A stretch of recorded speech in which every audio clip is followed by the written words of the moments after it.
오늘 우리 이 시간 다 함께 자리에서 일어나셔서 오늘 우리에게 주시는 하나님의 말씀 함께 보겠습니다.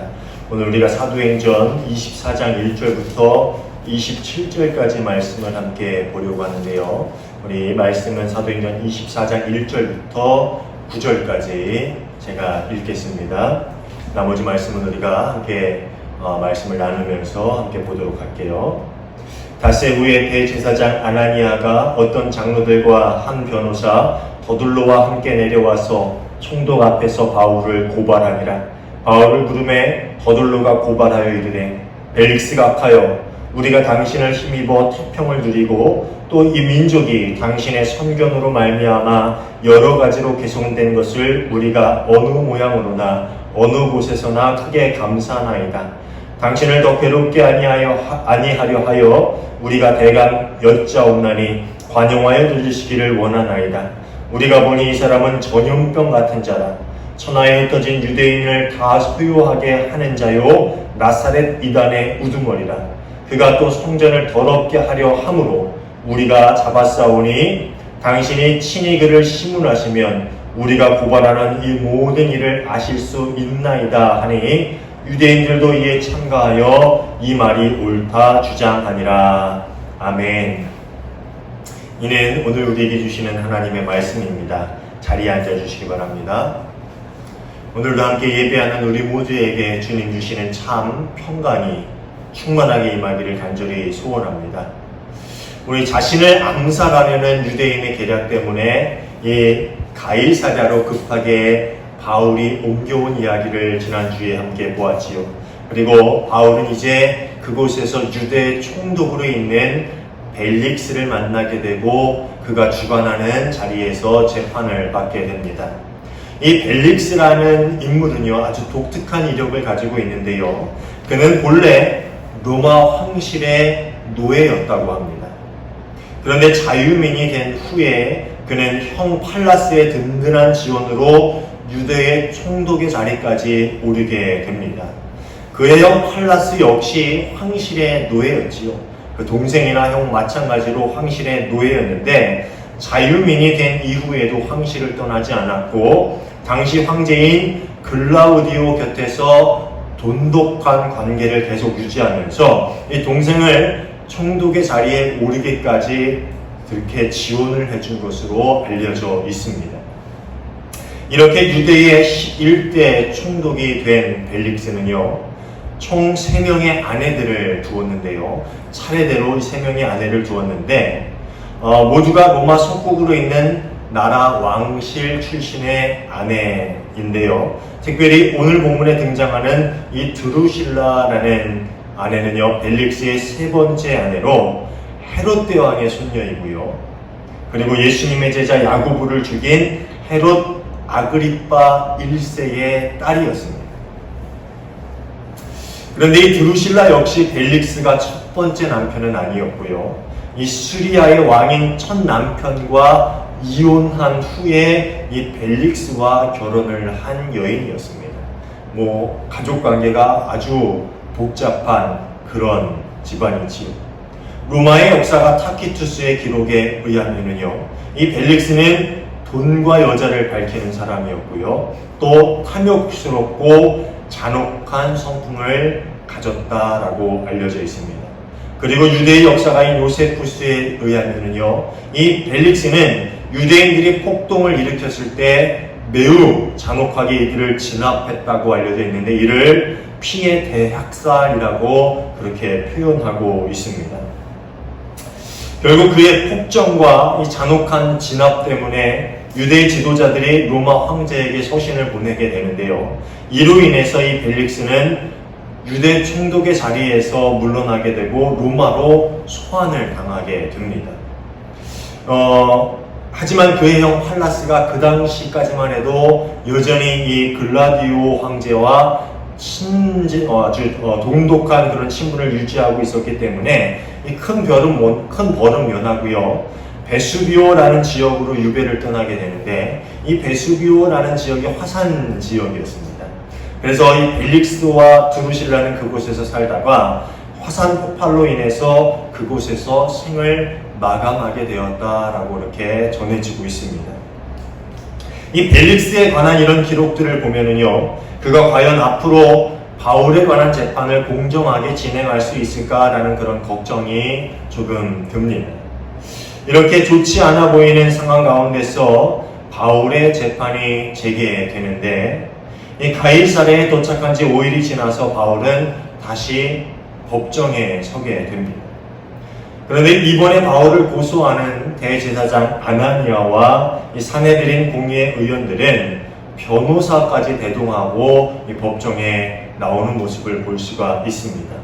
1절을 보면은요, 저들로라는 이름을 가진 변호사가 총독 앞에 나와서 바울을 고발하게 되는데, 여기서 변호사로 번역된 이 헬라어는요, 말하는 사람 혹은 연설자라는 뜻을 가지고 있습니다.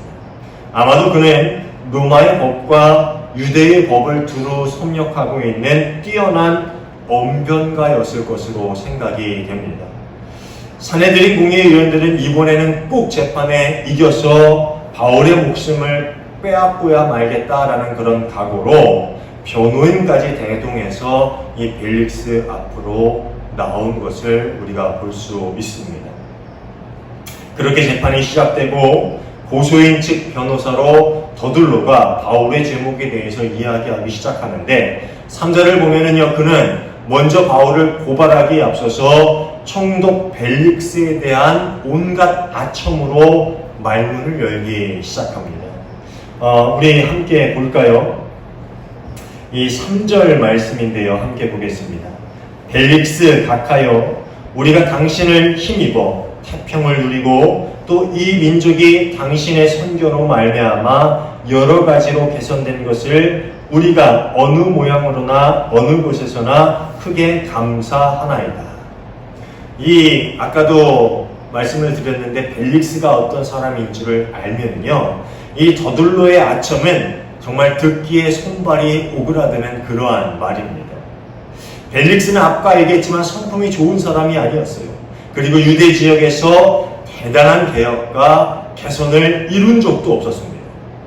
벨릭스로 인해서 유대 지역이 이전보다 더 평화를 누린 것도 아니었어요.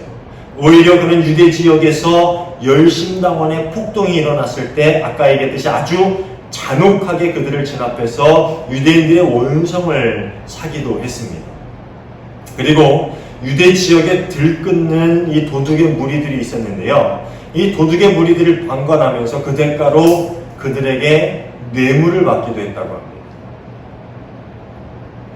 로마의 역사가 타키투스는요, 이런 그의 어처구니 없는 통치를 조롱하면서 그는 노예의 심성을 가지고 왕의 권력을 행사했다라는 그런 풍자를 하기도 했습니다. 참 우스꽝스러운 이야기죠. 그는 여전히 총독으로 있지만 노예의 심성을 가졌다. 그런데 왕의 권력을 행사하는 그런 어처구니 없는 모습을 행하고 있다. 뭐 이런 뜻의 풍자 시를 짓기도 했습니다. 그러니 벨릭스 앞에서 그에게 아첨하는 모습을 보면서 그 자리에 있는 유대인들이 그 아첨이 얼마나 얼토당토하는 아부인지 그것을 분명히 알고 있었을 것입니다. 하지만 그들은 자신의 목표를 이루기 위해서라면 그런 거짓으로 가득한 정말 듣기에도 남사스러운 그런 아첨쯤은 아무렇지도 않게 여기고 있습니다. 근데 참 우스꽝스럽게도요, 오늘날을 살아가는 우리의 사회 가운데서도, 우리의 모습 가운데서도 이런 모습은 종종 발견하게 됩니다. 와, 정말 저렇게까지 아첨할 필요가 있을까 하는 그러한 모습들을 가끔 보게 되는데요, 정말 웃긴 것은 그런 아첨을 듣는 사람들이 분명 그것이 아첨이고 분명 말도 안 되는 소리인 줄 알면서도 그것을 기뻐하고 즐겨한다는 거예요. 여러분, 이것은 아첨하는 거나 또 아첨을 즐겨하는 거나 정말 독과 같은 것임을 우리가 분명히 알아야 합니다. 그런 말도 안 되는 아첨을 한다는 것은 거짓말을 하는 것과 똑같은 거예요. 그리고 그런 아첨을 즐겨한다라는 것은 거짓을 알면서도 그것을 즐기는 죄악을 범하는 것과 같습니다. 계속해서 이 더들르는 그런 아첨, 그런 거짓말로 말문을 시작하고 계속해서 거짓 진술로 바울을 고발하기 시작하는데요. 5절, 6절을 보면은요, 이 바울을 고발하는 제목에 관한 내용인데 크게 그 제목을 세 가지 내용으로 나눌 수가 있습니다. 첫 번째는 바울이 유대인들을 선동했다라는 것. 사실 이 첫 번째 고발 제목은 이 벨릭스가 매우 예민하게 반응할 만한 내용이었어요. 예전부터 유대 지역에는 크고 작은 폭동들이 끊이지 않고 있어 왔습니다. 특별히 벨릭스가 유대 총독으로 있을 때도 마찬가지로 잦은 폭동으로 이 벨릭스를 아주 괴롭게 만들었었는데, 그래서 더들로는 벨릭스를 자극하게 가장 효과적이면서 또 로마의 법으로 볼 때도 위법행위에 속하는 이 소동을 일으킨 죄를 가장 먼저 언급하고 있는 것입니다. 그리고 두 번째 고발의 내용은 바울이 나사렛 이단의 우두머리라는 말입니다. 이 두 번째 고발 내용은 첫 번째 고발 내용과 어느 정도 연관성을 가지고 있는데요. 예수님께서도 처음에 고발당한 이유가 뭡니까? 성전 모독죄죠. 내가 이 성전을 허물면 3일 만에 다시 짓겠다. 그런 말로 고발을 당해요. 성전 모독죄로 고발을 당하고요. 또 신성 모독죄로 고발을 당합니다. 그래서 그런 종교적인 이유로 체포를 당하게 되는데, 실제로 빌라도 앞에서 심판을 받을 때에는 유대인의 왕이라고 했다라는 반란죄가 적용이 돼서 십자가에 처형을 당하게 됐지요. 이들은 그것을 상기시키면서 그때 처형을 당한 무리의 새로운 지도자, 나사렛 종교의 새로운 지도자가 바로 이 바울이다라고 그렇게 바울을 고발하고 있는 것이지. 그리고 동시에 로마에 공인받지 못한 종교인 그리스도교의 우두머리다라고 이렇게 바울을 고발하고 있는 거예요. 유대교 입장에서 그리스도교는 이단이고요. 또 로마 입장에서는 공인받지 못한 종교였습니다. 그러다 보니까 그리스도교의 우두머리, 이단이고 공인받지 못한 종교의 우두머리가 바로 바울이다라고 고발하면서 그를 처벌해달라라고 요청하고 있는 것이지. 그리고 마지막 세 번째 고발 내용은요, 바울이 성전을 더럽혔다라는 거예요. 지난번에도 말씀드렸듯이 이 유대인들에게 있어서 성전은 목숨보다 소중한 장소였어요. 그리고 이를 어기는 것은 로마 시민이라 해도 용납할 수 없는 범죄였어요. 그래서 성전을 모독하는 행위는 로마 시민이라 해도 사형을 당할 수 있는 범죄였지요. 그런데 6절에 나오는 더들로의 주장을 가만히 보면은요, 그는 바울이 성전을 이미 더럽히는 죄를 범했다라고 이야기하지 않고요. 뭐라 그래요? 한번 가만히 보세요. 성전을 더럽게 하려고 한다라고 이야기하고 있습니다. 이 말은요, 성전을 더럽게 하려고 시도했다라고 번역하는 게 더 옳을 것 같아요. 그러니까 성전을 이미 더럽힌 것이 아니라 그가 성전을 더럽히려는 그러한 시도가 있었다라는 고발을 하고 있는 거예요. 더들로가 이렇게 바울을 고발하는 이유는요, 바울이 성전을 더럽힌 증거를 내세우기 힘들었다는 거예요. 그리고 그것을 증언해 줄 만한 뚜렷한 증언을 할 수 있는 사람도 찾을 수 없었다는 것이죠. 그래서 이렇게 교묘하게 말장난을 하면서 저지르지도 않은 죄를 그가 앞으로 저지를 것이다, 저지르려고 하였다라는 말로 고발하고 있는 것이지요. 그랬더니 이 세 가지 고발의 목록을 보면은요, 대부분이 거짓말로 바울을 고발하고 있는 거예요. 우선 바울은 유대인을 선동한 적이 없었지요. 그는 오히려 이방 땅을 돌아다니면서 이방인을 상대로 복음을 전하는데 그 평생을 썼던 사람입니다. 유대 땅에 있는 시간보다 이방 땅에 있는 시간들이 훨씬 더 많았는데 그가 어떻게 유대인들을 선동할 수 있었겠습니까? 11절을 보면은요, 바울은 이 고발의 내용에 대해서 자신이 예루살렘에 올라온 지 12일밖에 안 됐는데 어떻게 유대인들을 선동할 수 있었겠냐라고 그렇게 반문하면서 자신을 변론하고 있지요. 그리고 성전 안에서 누구와 논쟁을 벌인 적도 없고 무리를 소동케 하는 것을 본 사람도 없다라고 그렇게 자신을 변론하고 있습니다. 그리고 두 번째 고발 내용을 보면요, 바울은 그리스도인은 맞아요. 그렇지만 그리스도인의 우두머리는 아니에요. 요즘 말로 하면 바울은 그리스도교의 인싸는 아니었고요, 아싸였어요. 그러니까 그 예루살렘의 그리스도 공동체의 핵심이 될 수 없었던 인물이었죠. 바울은 자신이 그리스도교를 믿는다는 부분에 대해서는 인정을 하고 있습니다. 하지만 그들이 주장하는 것처럼 그리스도교는 이단이 아니라 하나님을 믿고 온전하게 섬기는 전통적인 신앙, 즉 유대교와 같은 신앙이다라는 것을 이야기하고 있습니다. 바울이 주장하는 것은 그들이 이단이라고 말하는 그리스도교야말로 진심으로 하나님을 섬기는 길이고, 또 오랜 시간 유대교가 기다려왔던 율법의 완성, 유대교의 완성이라는 말을 하고 있는 거예요. 바울이 유대교에서 새로 떨어져 나는 그리스도교를 만든 게 아니라, 그는 유대인의 시각으로 이 그리스도교야말로 유대교가 놓치고 있는 부분들, 온전하게 하나님을 섬기는 온전한 길을 가르치고 있는 것이다 라는 그런 관점에서 유대교를 더욱더 완벽하게 만드는 길이다 라는 관점으로 그는 이 그리스도교를 해석했거든요. 그러니까 그 이야기를 하고 있는 거예요. 그리고 자신은 나사렛 예수의 복음을 따라서 하나님을 전심으로 섬기고 있다라는 고백을 하고 있다라는 것이죠. 그러니까 그리스도교가 이단이나 공인받지 못한 종교가 아니라 유대교를 더욱더 완벽하게 완성시켜주는 종교이고, 하나님을 정말 온전하게 섬길 수 있도록 가르쳐주는 그러한 길이다, 그것이 복음이다 라는 것을 그렇게 이야기하고 있는 것이지요. 마지막으로 세 번째 주장에 대해서 바울은 자신이 성전에서 거룩한 예식을 행한 사람이고, 그렇게 거룩한 예식을 행하는 동안에 어떤 소동도 없었다. 그리고 자신을 고발하고 있는 유대인들도 그것을 분명히 보았다라는 말을 하고 있습니다. 자신이 종교적 예식을 그렇게 거룩하게 행하는 사람인데 어떻게 성전을 더럽히려고 하겠느냐라는 그러한 주장을 하고 있는 것이지요. 결국 이 바울의 변론을, 진실된 변론을 벨리스가 듣고 고발로 바울을 벌을 받게 하려는 유대인의 계략을 그렇게 성공시켜 주지는 못합니다.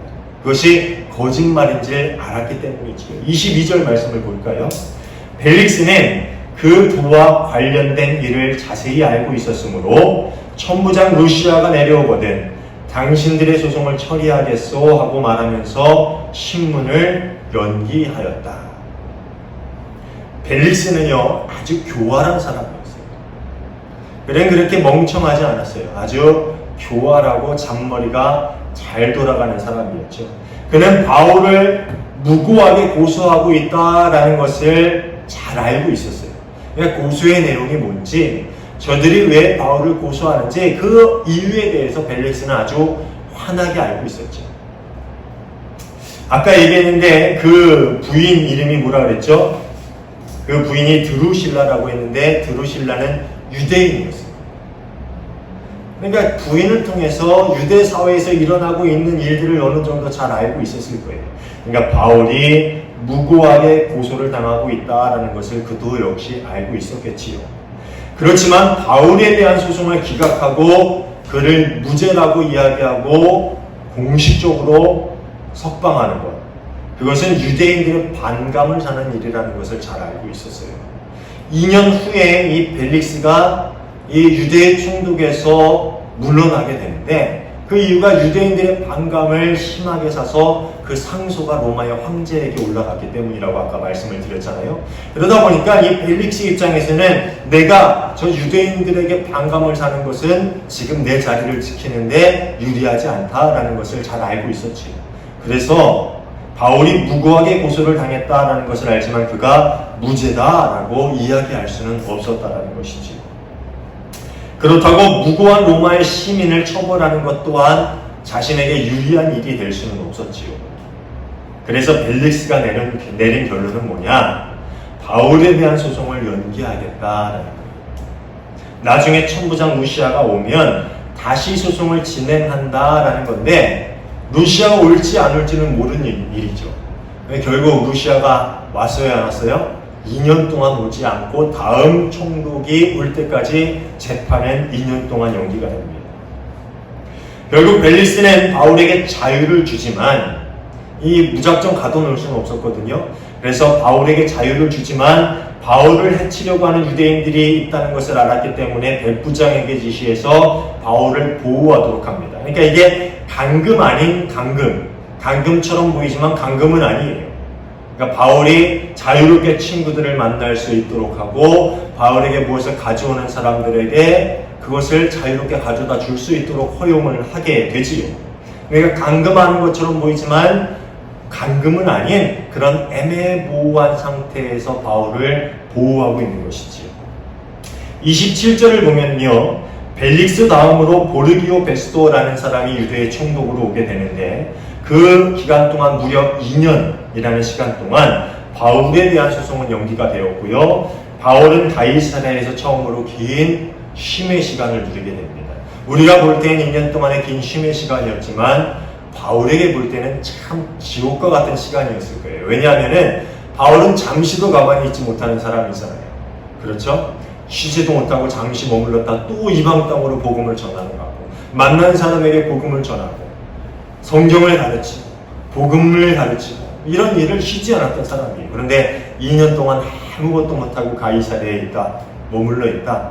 이게 바울에게 정말 힘든 시간이었을 거예요. 그런데 그 시간도 필요했던 시간이었겠지요.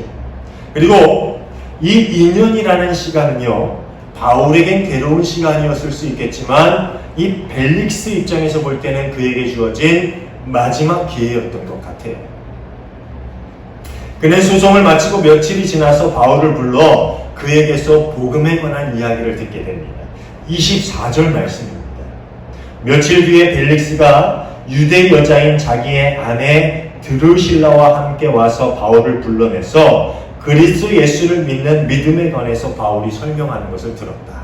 그러니까 며칠이 지나서 자신의 아내 유대 여자 드루실라와 함께 바울을 불러서 복음에 관한 이야기를 듣게 됩니다.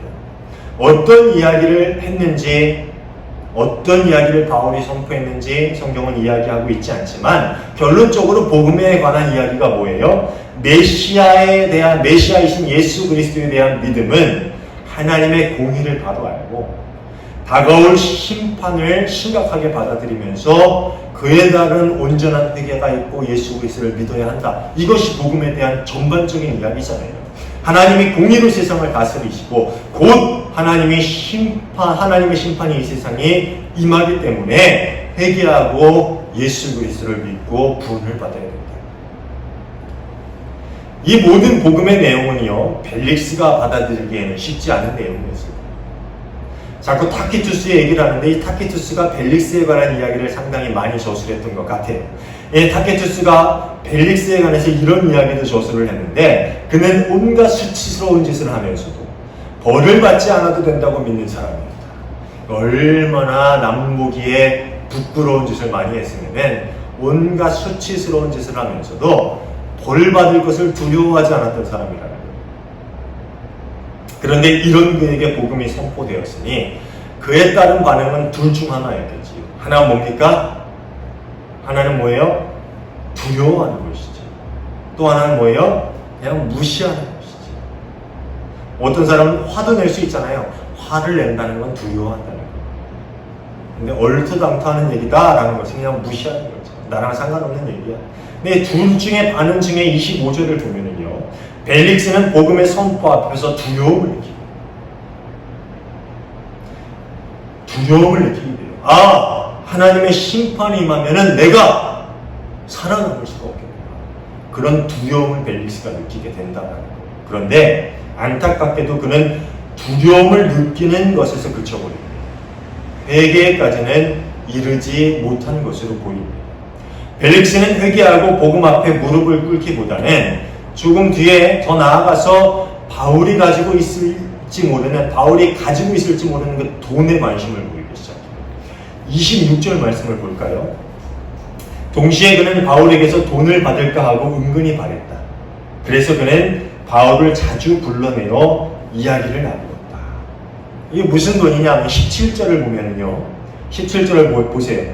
바울이 법정에서 증언을 하면서 뭐라고 하냐면 유대인들을 위해서 구제원금을 모아서 예루살렘에 가져왔다라는 이야기를 해요.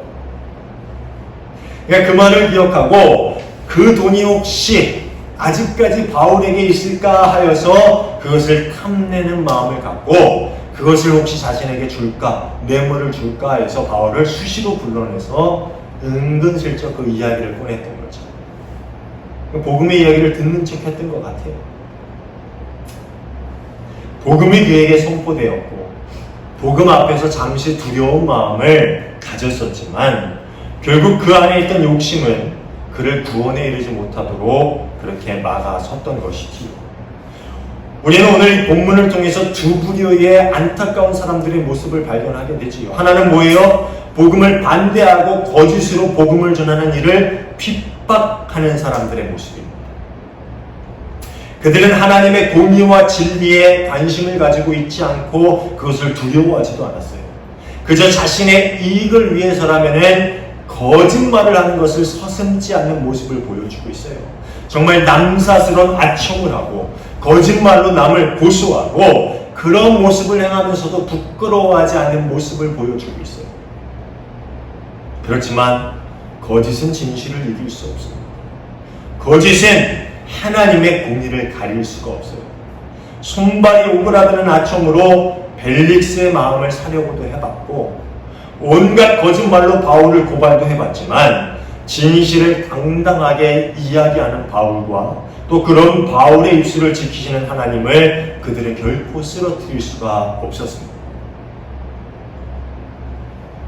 또 하나의 모습은 뭐냐? 복음의 진리 앞에 섰지만 욕심 때문에 구원의 길에 들어서지 못한 이 벨릭스와 드루실라의 모습입니다.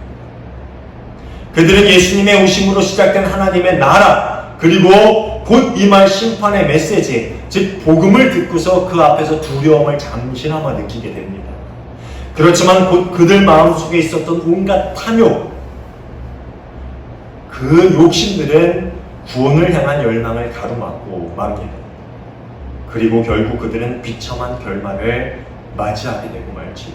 꼭 예수님께서 비유로 말씀하신 것처럼 씨앗이 뿌려졌지만 가시덤불로 인해서 그것이 자라나지 못하여 복음의 씨앗이 뿌려지고 그것으로 인해서 잠시나마 두려움을 느꼈지만 그 안에 가득한 욕심이라는 가시덤불로 인해서 복음이 자리 잡지 못하고 자라나지 못한다는 거예요. 사랑하는 여러분, 오늘 본문을 묵상하면서 우리 안에 혹 이런 거짓과 욕심이 없는가라는 것을 돌아볼 수 있기를 바랍니다. 우리는 부끄러움을 숨기기 위해서 혹은 우리가 원하는 것을 얻기 위해서 진실을 외면하고 거짓을 말하고 있지 않습니까? 그런 적이 없습니까? 우리의 부끄러운 모습을 숨기기 위해서 우리 실수를 감추기 위해서 때로는 거짓말을 하고 또 어떤 것을 얻기 위해서 우리가 원하는 건 뭐 인기든 돈이든 뭐든 간에 그것을 얻기 위해서 불현듯 거짓말이 우리 입으로 나왔던 그런 적이 우리에게 없습니까? 또 우리가 그렇게 자주 행하며 살아가고 있지 않습니까? 바라기는 늘 진실할 수 있기를 바랍니다. 시편 109편 104절을 보면 이런 말씀이 나오죠. 주님의 복도로 내가 슬기로워지니 거짓된 길은 어떤 길이든 미워한다. 늘 거짓을 미워하고 정말 하나님의 법도를 사모함으로 늘 진실된 삶을 살아갈 수 있는 저와 여러분 모두가 될 수 있기를 간절히 소원합니다. 그리고 우리 안에 있는 욕심과 늘 싸워 이기시길 바랍니다. 사실 거짓이든 폭력이든 모든 것이든 다 우리 안에 있는 욕심 때문에 비롯된 거예요. 돈에 관한 욕심을 비롯해서 우리 안에 있는 모든 세상적인 욕심들을 얻기 위해서 우리는 그 모든 악한 행위들을 행하는 것이지요. 사랑하는 여러분, 그 모든 욕심들과 싸워 이길 수 있기를 바랍니다. 욕심은 우리를 하나님께로 가까이 가지 못하도록 막아서는 가장 큰 장애물이라는 것을 여러분 기억하시길 바랍니다. 구원의 길, 십자가의 길로 가기 위해서 우리는 늘 우리 안에 있는 욕심과 싸워 이겨야 합니다. 사랑하는 여러분, 늘 하나님의 나라를 바라보면서 세상의 모든 것들을 배설물이라고 이야기했던 바울처럼 우리 안에 있는 세상을 향한 욕심과 또 그것을 얻기 위해 행하는 모든 위선과 거짓들을 벗어 던지고 하나님 앞으로 조금 더 가까이 나아갈 수 있는 저와 여러분 모두가 되시길, 우리의 삶 가운데 늘 모든 거짓과 위선을 벗어 던지고 또 욕심을 버리고 하나님과 가까이 살아갈 수 있는 그러한 저와 여러분 모두가 되시기를 주님의 이름으로 축원합니다. 기도하겠습니다. 하나님 감사합니다. 저희가 저희 안에 있는 모든 거짓과 욕심을 바라볼 수 있게 하심에 감사를 드립니다. 저희가 주님의 공의 앞에서 두려움을 느끼고 저희 안에 있는 모든 죄악된 것들을 벗어던지고 하나님의 길, 십자가의 길, 예수 그리스도의 가르침을 따라 살아갈 수 있는 참된 그리스도인 되게 하여 주시옵소서. 두려움을 느끼는 데서 그치는 것이 아니라 회개함으로 주께 돌이킬 수 있는 저희가 되게 하여 주시옵고 온전히 그 안에서 하나님의 나라를 이루어갈 수 있는 저희 모두가 되게 하여 주시옵소서. 주님이 저희 삶 가운데 늘 동행하시고 코람되어 늘 주님 앞에 설 수 있는 삶으로 인도하실 줄 믿고 감사하며 예수님 이름으로 기도하옵나이다. 아멘.